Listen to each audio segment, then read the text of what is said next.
नमस्कार दर्शक बंधु ओडिया प्रेमटी को पुणी थे स्वागत जदि आपंकर पिला माने सरकारी किंबा सरकारी अनुदान प्राप्त विद्यालय तृतीय रु अष्टम श्रेणी जाए पाठ पढ़ुंट तेरे यही खबरटी आपण गुरुत्वपूर्ण रही पारे कारण राज्य सरकार करपर किसी गुरुत्वपूर्ण घोषणा जहाँ आपण मैंने न जानले आपण आपण पिला भविष्य हैरान हबार संभावना रही तेरे आसन जाने संपूर्ण अपडेट कौन रही पूरा खबर एवं सरकार स्कूल पिला कौन आसी नूतन ढांचा बास्ता पूर्व वीडियो को लाइक कर आम चैनल को सब्सक्राइब करी बेल आइकन को दबाई रखिए। सरकारी एवं सरकारी अनुदान प्राप्त विद्यालय तृतीय अष्टम श्रेणी पर्यंत छात्र छात्री एणिक वर्ष को 4टी परीक्षा देवाक पड़िबो। एप्रिल रु सेप्टेम्बर मास मध्य 2टी अक्टोबर मार्च मास मध्य आउ 2टी परीक्षा देवाक पड़िबो। गोटिए शिक्षा वर्ष रे विद्यार्थी को 2टी लेखाएं फॉर्मेटिव असेसमेंट एवं समेटिव असेसमेंट भाव में मूल्यांकन कराजिबो जेउथिरे सेमानकर 1200 मार्क मूल्यांकन रहिबो। विद्यालय एवं गणशिक्षा विभाग पक्षरु एहा नै विस्तृत मार्गदर्शिका जारी हेबा सह तुरंत कार्यकारी करियाको विद्यालय मानक निर्देश दिया जायछि। एप्रिल ठार सेप्टेम्बर मध्य गोटे लेखाएं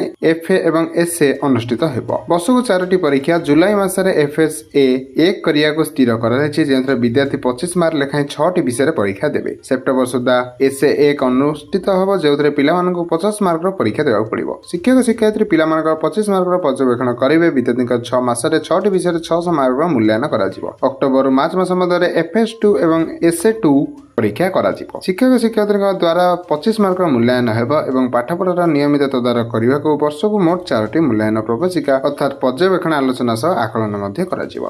तेबे यह थिला सरकार स्कूल पिला मानक पई आसीथिबा नूतन अपडेट को नहीं आज नेटलेस्ट अपडेट। तेबे एही खबर जानिया पई आम चैनल से जुड़ी होई रहंतु। धन्यवाद।